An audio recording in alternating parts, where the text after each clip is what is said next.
Magandang araw sa ating lahat. Ako si Teacher Vlad ng Bagong Alyansang Makabayan. Ngayon po ay narito sa Tambayan. Ito yung Talakayang Bayan. Ito po yung podcast po ng Bagong Alyansang Makabayan. Ngayon po, ilang araw na lang ay gugunitin natin yung pagdiriwang mismo ng kapanganakan ni Kat Andres Bonifacio. At syempre, maliban sa kanyang pakipaglaban para sa Klayan, isang mainit ang issue ngayon pinag-uusapan, yung usapin ng corruption. No?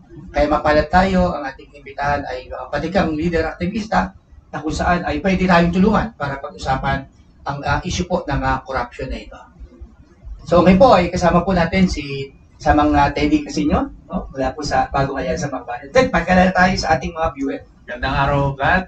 At maraming salamat. Palakpakan natin si Vlad para sa muling pagbabalik ng ating podcast. Matagal-tagal tayong nawala sa ere, online.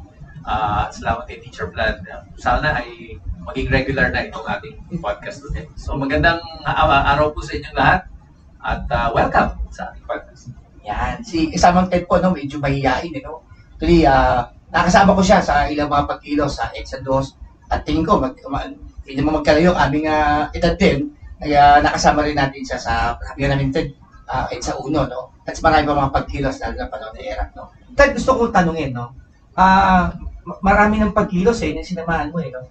At may mga issue din ng corruption tayo dyan, no, na pinagsamahan at napapansin pa natin yung dalawang Pangulo. Pwede bang ano ba yung mga highlight ng panahon yun at ngayon ay highlight ulit yung usapin ng corruption? Pwede bang pabanggit natin sa ating Well, Vlad, nung panahon nung paglaban sa kay Marcos Sr., actually bata pa tayo. No? Oo nga.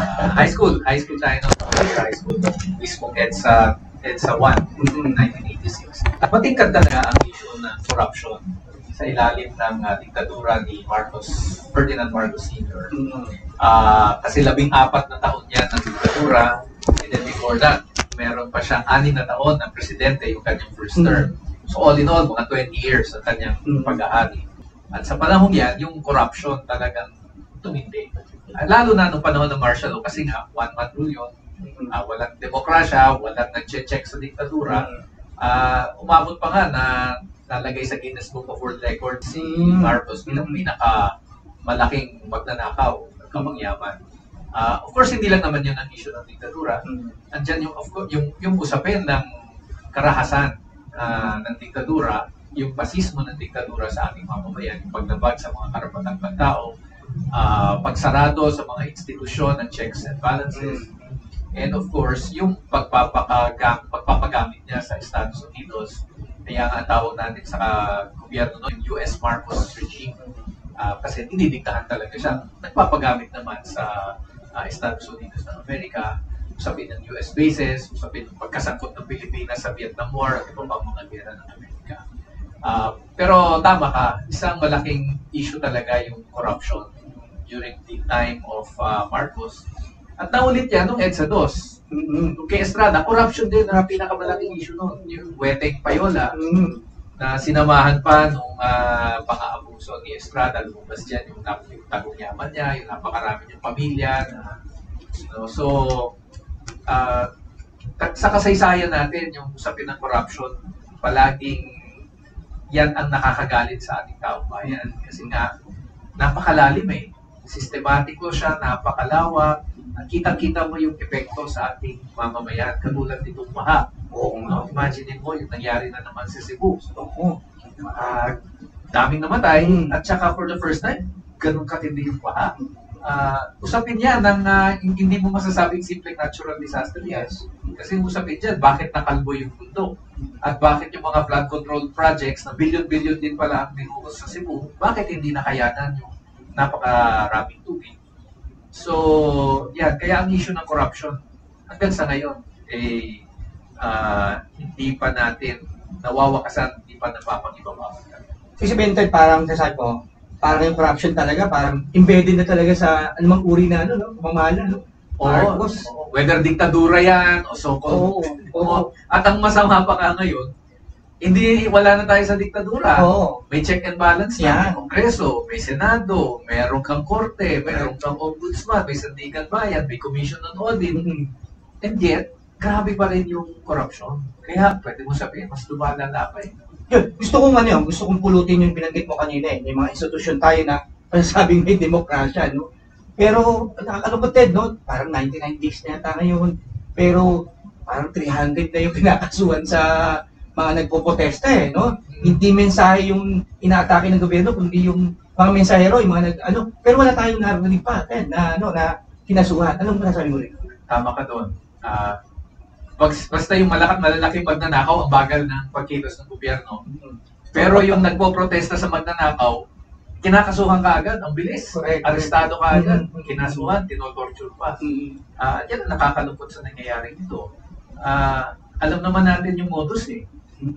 Nasa record naman yan eh, kung paano nagsabwatan, si Pangulo Marcos, si Chis Escudero, si Martin Romualdez, si Saldico, yung mga congressman dyan, and then yung mga opisyal ng DPWH, DPM, kitang-kita na eh. Pero bakit napakabagal? Bakit hindi yan inimbestigahan ng Kongreso? Natapos na lang yung kanilang investigasyon, walang nangyari. Ang Senado, and then itong Independent Commission ngayon, mukhang yung mga malalaking isda, hindi naman nila hinahabol. So far, ang nakakasuhan pa lang yung mga ilang opisyal ng DPWH at saka yung ilang kontraktor. May ilang sasakyan ng mga diskaya na pinawi, sinusubasta na. Natanggal sa pwesto si Chis Escudero, si Martin Romualdez, pero nandyan pa rin. So, ang duda natin, ang duda ng marami sa ating kababayan, mukhang may sinasample lang sila. Pero yung karamihan, lalo na yung mga malalaking isda, hindi yun yung talagang iniimbestigahan at pinapanood. Yan. Mga kabayan, tingnan niyo yung suot ni Teddy, kasamang no? Ganda, no? Ikulong na yan, mga kurakot. Tuloy tayo dyan yung nakikita natin sa mga concert. Salamat sa Tipanina. May nakikita natin sa mga concert, no? Sa mga basketball, mga malaking event, no? Na hindi natin nakikita before, no? Kaya ko nabanggitan, nakikita din. Kasi meron nung ginagawa daw ng gobyerno, sabi niya, ICI na. Tapos sabi ng gobyerno, pagtiwala na lamang tayo, pero may eksaktusan sinabi, no? Parang, anong tingin natin dito? Kalma lang. Oo, may ginagawa na. Anong tingin natin dito? Alam mo, pag kumalma tayo, walang mangyayari. Kasi nakita na natin ito, no? Yung Million People March, 2013, yung Napoles Fund Scam. At ang pinag-uusapan lang natin ito, 10 billion. No? 10 billion, pero lang na lang ngayon yan. Kasi ngayon, daan billion na. Correct. Pero at that time, 12 years ago, 10 billion na pinag-uusapan. Na-aresto si Napoles. For a time, ilang buwan, nakulong si Jinggoy Estrada, si Juan Ponce Enriles, si Revilla, si Ramon, si Revilla. Budots.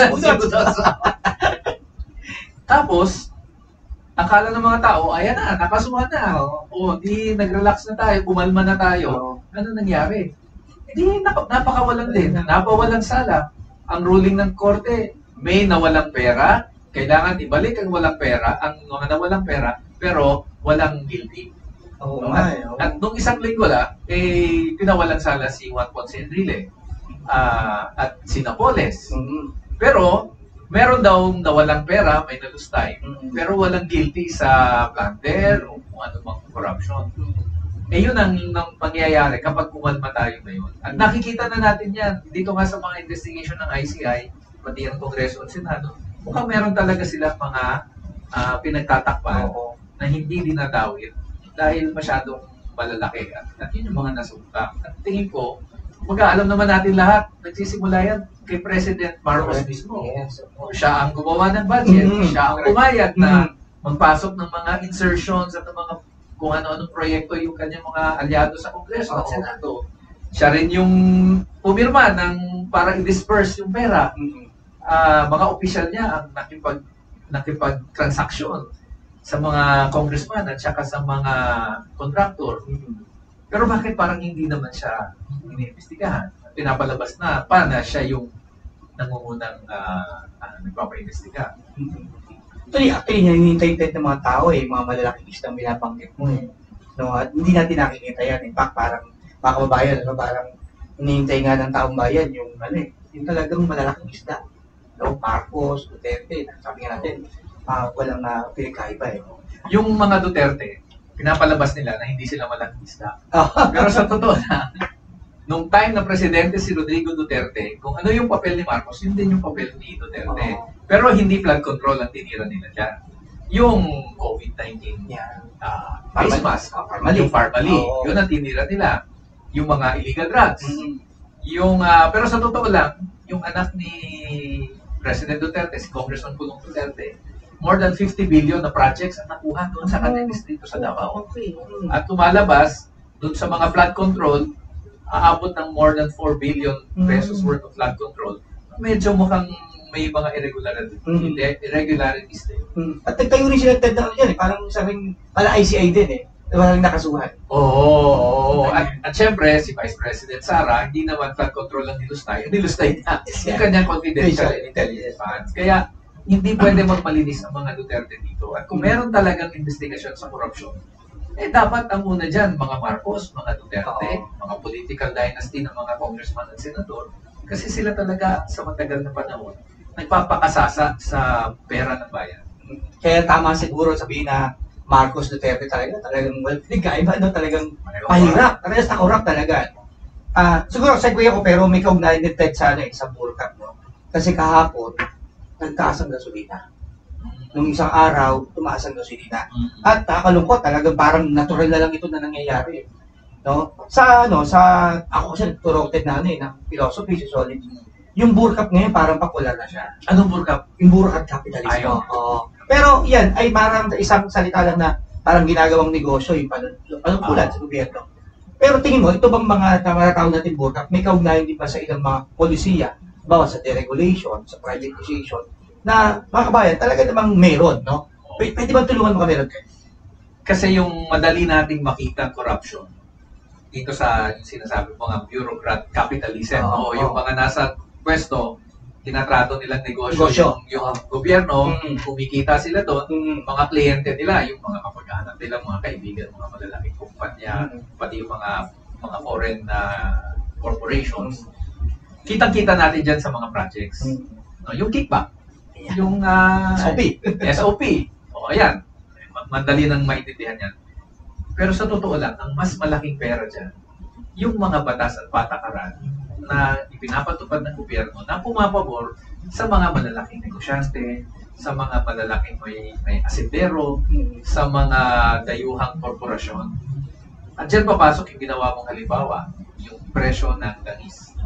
For a time, ang industriya ng langis sa Pilipinas, pagmamayari ng gobyerno, state-owned, yung Petron. Pero nung 1990s, ibinenta yan. Dineregulate. At napunta na sa kamayan ng mga pribadong korporasyon. At napakalaki ng kita dyan. Pero may kapalit yun.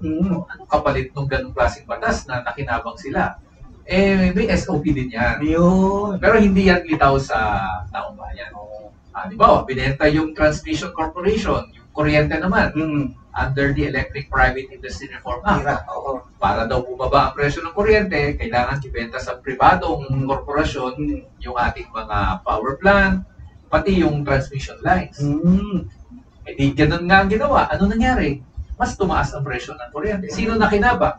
Di yung mga korporasyon na nakinabang sa batas na yan. Yung privatization ng tubig, yung nawasa. Sino nakinabang dyan? Sabi nila, bababa ang presyo ng tubig. Ngayon, napakamahal na ng presyo ng tubig. So, nakinabang dyan yung mga pribadong korporasyon. Even yung mga mina natin, yung mga mining concessions, yung mga logging concessions, batas ang nagbibigay ng mga prangkisa dyan. So, yan yung isang mas malalim na klase ng korupsyon na hindi natin masyadong nakikita. Pero bahagi yan ng sinasabi mo, bureaucrat capitalism. So hindi lang natatali sa mga proyekto, kahit yung mga batas at programa, dahil ito ay nagsisilbi sa interes ng mga malalaki, makakapangyarihang pamilya, korporasyon, may kapalit yan. Meron ding SOP yan, pero hindi kasing litaw nitong mga projects nito. So malinaw din tayo. Minsan ang tawag dyan, lobby money. Minsan ang tawag, may pakinabang ng mga congressman, senador dyan kasi sila gumagawa ng batas. Naalala ko tayo yung sinasabi mo example, tanong ni Erap, na pag-usap sa Manila Hotel sa ilang mga company na sabi niya, pag kinausap ko to, bababa ang presyo. Pero sa totoo lang, presyo lang naman yung pinaba. Dahil nga natin, deregulated naman yung batas yung time na yun. No? At saka ang pera dyan, talagang, makikita mo sa panahon ng eleksyon. Yun. Saan ba kumakuha ng bilyong-bilyong pera ang mga politiko para sa kanilang kampanya? Bakit? Parang ano, Hindi lang sa kickback yun. ni Bakit pag ilang eleksyon? Bagger yun. Yung mga funders. Oo. At sino yung pinakamalalaking mga pumupunto sa eleksyon? Oo. Hindi yung mga malalaking negosyante. In fact, yung mga negosyante na nga ngayon, naging politiko na. Exactly, oo. Yung mga bilyar. Sino pa may hawak ng Nationalista Party? Ang bilyar. Ah, Sino ang may hawak ng National People's Coalition? Si Ramon Ang sa oo. bilyar. Sino may hawak ng National Unity Party? Si Razon, na may hawak na rin ng industriya ng kuryente at pier sa ngayon. So, yung negosyo at yung politika, nagsama na yan. Kaya nga, kapitalismo na yan. Kaya nga, oo. Pero mga burokrata ang nagpapatakbo niya. Kaya pala tama din, no? Talagang hindi natin makikita sa mga, sabihin natin, bureaucrat capitalist, hindi natin traditional politician na yung mga batas ay, batas na progresibo, no? Hindi sabihin ginagawang negosyo. Parang ano yan kita mo sa mga maliliit na bayan, mga city. Sino may hawak ng negosyo dyan? Sino may hawak ng mga gasolinahan? Sino may hawak ng franchise ng Jollibee at McDonald's? Sino may hawak ng mga mall? Oo nga. Yung mga politiko din. O kaya mga kamag-anak o mga kadikit ng mga politiko. Yun din ang negosyo din yun . At dahil sila ang nasa poder, madali nilang paboran yung mga negosyo. So, malinaw po mga kababayan, na yung bureaucrat kapitalismo lagi natin binabanggit, usapin ng corruption, talagang, sabi mo natin, negosyo, kapangyarihan, iniikot lang, no? Negosyo, kapangyarihan, no? Kaya tingin ko, kung buhay sa Bonifacio, malamang mangunguna rin yan sa, sa pagkilos, hindi lamang sa ng kasarilan, Ay, pero may pangatlong aspeto pa yung bureaucrat capitalism. Di nakikinabang na sila dyan. Nagnanakaw sila ng pera ng bayan. Anong gagawin pag nagreklamo yung taong bayan? Pag nagprotesta na yung mga ninanakawan nila, alasin na. Di gagamitan na ng gas. Gagamitan na ng pananakot. Sasabihin na ano yan, sedition yung ginagawa nyo. Hindi pwede magprotesta. Uhulihin namin kayo. Iyaano kayo, kakasuhan. Diyan naman ngayon papasok yung pasismo ng Estado. No? Yung karahasan na ginagamit para pigilan ng mamamayan na labanan yung kanilang pangungurakot. So, yun yung aspeto rin ng bureaucrat capitalism, yung karahasan at pasismo na built-in din sa ganyang sistema. So, nabanggit mo, no, yung corruption, may kaugnayan siyempre sa mga polisiya, yung corruption, may kaugnayan, nabanggit mo ulit, sa paraan ng pananakot, pasismo, may kaugnayan din kaya sa dayuhang supingin. Kasi yung dayuhan yun yung kliyente. Ayun. May kliyente silang local oligarchs na tinatawag. Yung mga asentero, malalaking negosyo dito. Pero malaki din ang clients nila na mga dayuhan. Correct. Oo. Ang pinakamalalaking korporasyon naman sa Pilipinas, mga foreign corporations. At ginagamit ka, kita-kita mo sa mga sa mga lugar na may mga foreign corporations, bawal mag-union. Oo nga. Tayo ka ng union dyan, pupuntahan ka ng police, pupuntahan ka ng NTLK, sabi mo, huwag kayo mag-union, mga komunista kayo, hindi pwede. Sino makikinabang doon? Hindi yung mga foreign corporations na nandun sa mga industrial zones. So, mga kliyente rin nila yung mga dayong corporation. Bahagi din yan ng sistema. Malinaw. Kaya malalim, no? Sistema talaga yan. Correct. At dapat yan ang labanan natin. Okay naman, pakulong natin yung mga salbahing magnanakaw. Pero pag napakulong natin yan, kung hindi natin babago yung sistema, papalitan lang yan ng mga bagong magnanakaw. Corrupt din. Baka yung anak nila, yung asawa nila, si Dynasty din So sila rin, maulit-ulit. Tama yung analysis mo.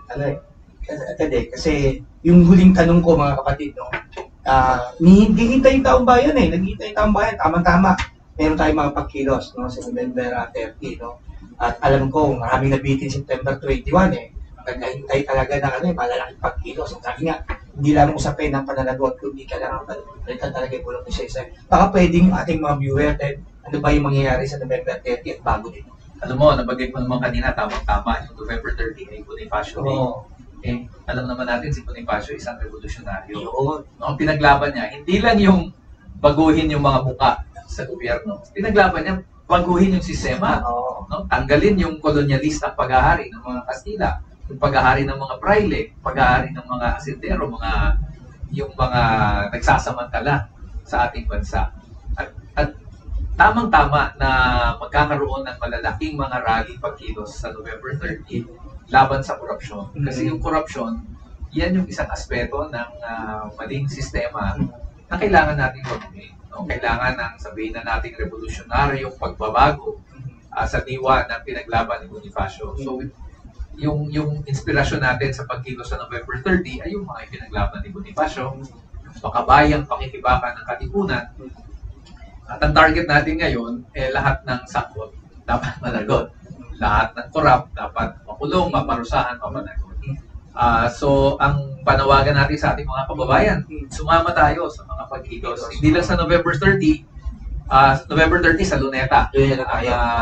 Gusto natin pagkilos malaki, mas marami sa September 21.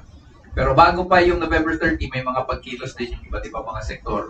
Alam ko sa November 17, ang ating mga kabataan, may magkakaroon isang national walkout ng mga estudyante kasi yan ay World Students Day. No? Sasabayan niya ng protesta. And then November 14, ang ating mga manggagawa, meron namang National Day of Action. Kasi ang mga manggagawa, yung mga binabayad nila sa buwis, yun ang ninanakaw. November 28, ang alam ko, mga teachers mag-walkout. Oo, kasama ka doon. Yes. At marami pang mga aktibidad. Tingnan natin siguro sa Facebook page ng Bayan, yung mga schedule. At saka ng Kilusang Bayan kontra Corakot. Tingnan natin dun sa kanilang Facebook page. Nandun yung mga schedule. Sama ho tayo. Huwag tayo matakot. Kahit sabihin nilang kumalma, huwag tayong kumalma. Pakita natin ang ating galit, pakita natin ang ating paninindigan na gusto natin ng katarungan dito sa usapin. Gusto natin wakasan ang sistema ng pangungurakot, ibagsak ang bureaukrata kapitalismo sa ating bansa. Yan, linaw. Huwag tayong kumalma din. Kailangan kumalma. Umalma. Yan. Huwag kumalma. Yan. So yun po, malinaw po mga kabayan na alam natin, talagang napakatindi ang nangyayari sa issue at ilipunan, pangunahin mo sa pinag-korupsyon. Kaya lahat ng sakot, no, dapat yan, ikulong na yan mga kurakot at dapat tayo umalma. Magkita-kita po tayo sa November 30. Muli, papasalamat tayo kasamang TED. Muli ako po si Teacher Vlad ng Bagong Alyansa Makabayan. Ito po ang Tambayan, ang Talakay Bayan, ang podcast po ng Bayan. Buhay po. Maraming salamat. Buhay.